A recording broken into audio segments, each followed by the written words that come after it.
이 영상은 당신의 마음을 아주 조용히 흔들어 놓을지도 모릅니다. 프랑스의 한 작은 마을에서 낯선 한국 아이를 만난 한 노부부의 이야기. 단지 입양 이야기가 아니라 사랑이 피보다 깊을 수 있다는 걸 보여주는 진짜 가족 이야기입니다.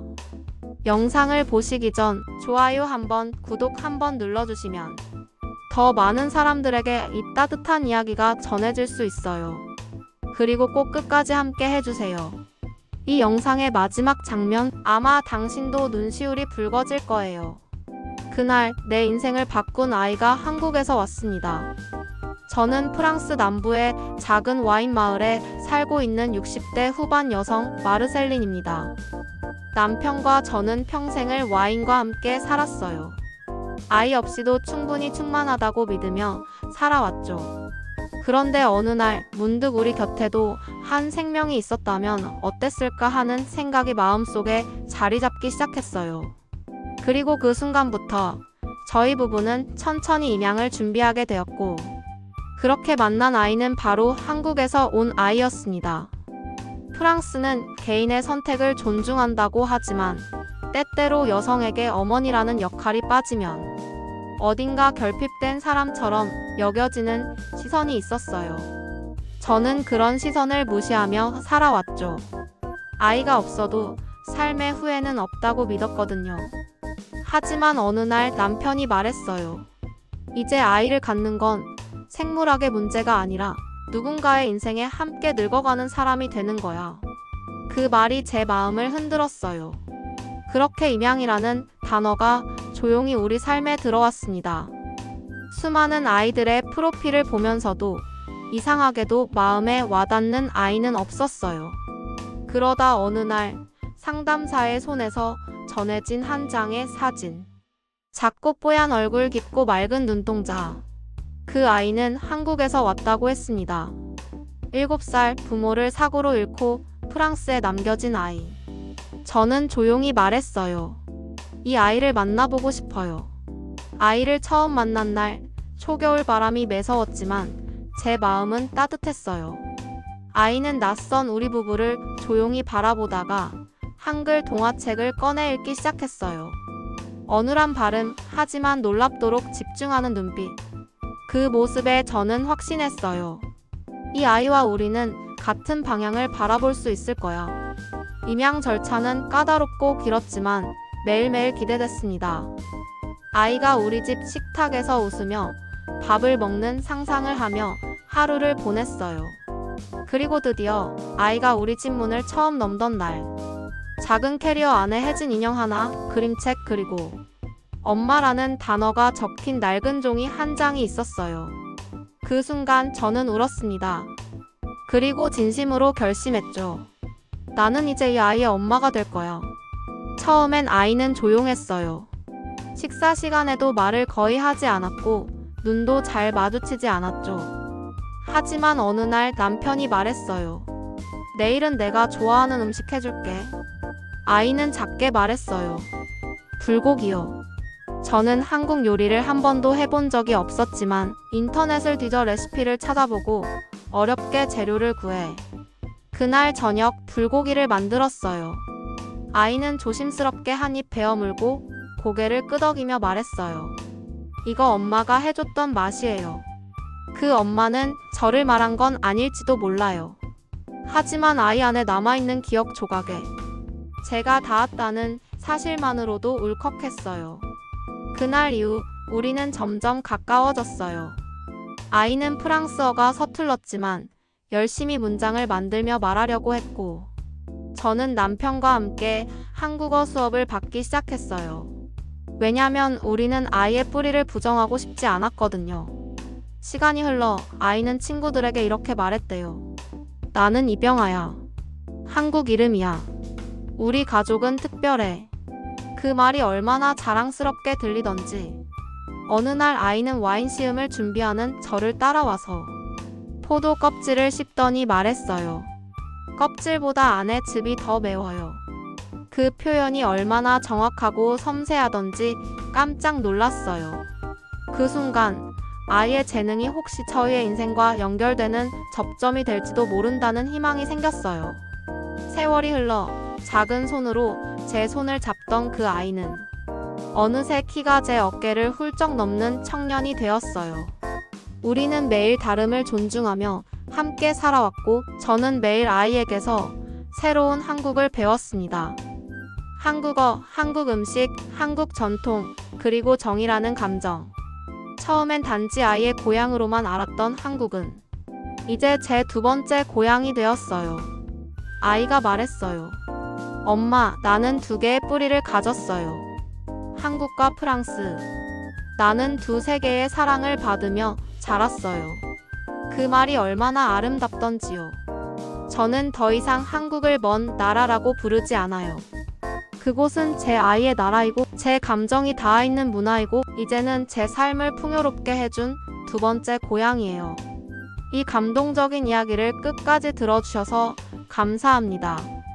만약 이 이야기가 당신의 마음에 작은 울림을 주었다면 구독 버튼을 눌러주세요. 앞으로도 우리는 한국과 전 세계 사람들을 이어주는 감동적인 이야기, 따뜻한 연결, 잊지 못할 가족의 형태를 영상으로 만들어 갑니다. 당신의 구독은 단순한 숫자가 아니라 저희 채널이 다음 이야기를 전할 수 있는 큰 힘이 됩니다. 오늘도 좋은 하루 보내시고 지금 화면에 나오는 다음 이야기 영상도 꼭 시청해주세요. 감사합니다. 이 감동의 순간을 다시 한번 정리해드리겠습니다. 저는 프랑스 남부의 작은 와인 마을에 살고 있는 60대 후반 여성 마르셀린입니다. 남편과 저는 평생을 포도밭과 와인 속에서 살았죠. 아이 없이도 충분히 충만하다고 믿으며 살아왔습니다. 하지만 어느 순간부터 포도밭에서 뛰노는 아이들 웃음소리가 저 멀리서 들려올 때마다 우리도 한 생명을 곁에 두었다면 어땠을까 하는 생각이 마음 한구석에 자리를 잡기 시작했어요. 그렇게 우리는 입양이라는 단어와 처음 마주하게 되었습니다. 그리고 그 선택은 저의 삶을 영원히 바꾸어 놓는 가장 따뜻한 전환점이 되었습니다. 입양을 준비하며 저희는 수많은 아이들의 사진과 이야기를 접했습니다. 하지만 이상하리만큼 이 아이다 싶은 느낌이 오질 않았어요. 마음의 공백은 그대로였죠. 그러던 어느 날 상담사의 손에 들려진 한 장의 사진이 제 앞에 놓였습니다. 조금 흐릿한 미소, 뽀얀 피부, 맑고 깊은 눈동자. 이 아이는 한국에서 왔어요. 부모님을 사고로 잃고 이곳에서 보호소에 지내고 있죠. 그 설명을 듣는 순간 사진 속 아이와 저는 보이지 않는 연결로 이어져 있는 듯한 느낌을 받았어요. 그리고 저는 조용히 말했어요. 이 아이를 만나보고 싶어요. 며칠 뒤 우리는 아이를 보러 갔습니다. 도시의 겨울바람은 차가웠지만 제 마음은 이상할 만큼 따뜻했어요. 아이와 처음 마주했을 때 그 아이는 장난감 대신 한글 동화책을 꺼내 들고 천천히 조용히 읽기 시작했어요. 그 서툰 발음과 조용한 집중력은 제 마음을 완전히 사로잡았습니다. 그 순간 저는 깨달았어요. 이 아이는 우리와 함께 살 아이야. 그리고 남편도 말없이 고개를 끄덕였죠. 입양 후 처음 며칠 동안 아이의 말수는 적었고 눈을 오래 마주치지도 않았습니다. 하지만 우리는 강요하지 않았어요.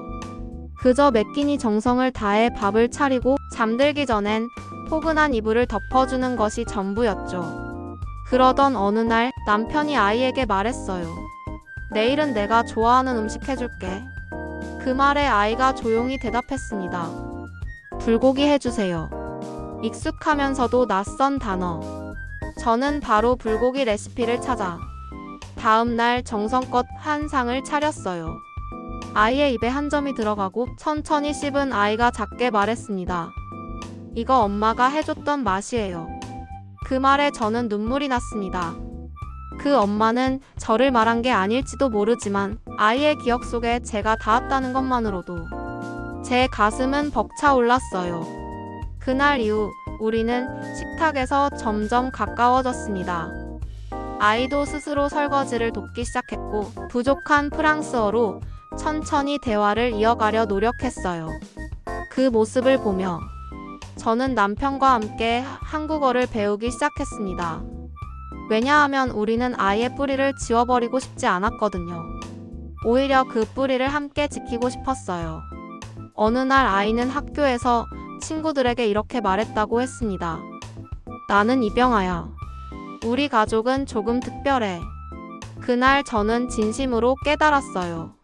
가족은 피로 이어지는 것이 아니라 시간을 함께 살아낸 사람들이라는 걸. 그리고 어느 날 아이는 와인 시음회를 준비하던 저를 따라와 포도 껍질을 씹더니 이렇게 말했어요. 껍질보다 안에 즙이 더 매워요. 그 섬세한 표현에 저는 깜짝 놀랐습니다. 어쩌면 이 아이의 감각은 제가 평생 사랑해온 와인의 세계와 닿아있을지도 모르겠다는 희망이 생겼어요. 시간이 흘렀습니다.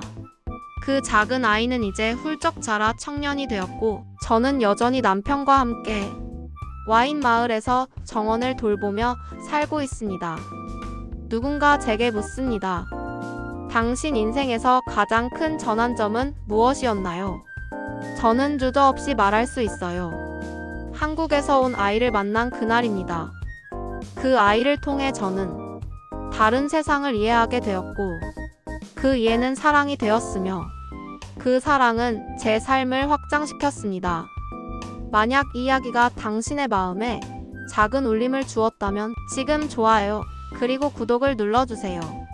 한국이라는 문화를 통해 누군가의 인생이 어떻게 변화했는지 앞으로도 진심을 담은 감동 스토리로 전해드릴게요. 가족이란 함께 시간을 살아낸 사람들입니다. 오늘 이야기가 당신에게도 작은 위로가 되었기를 바랍니다.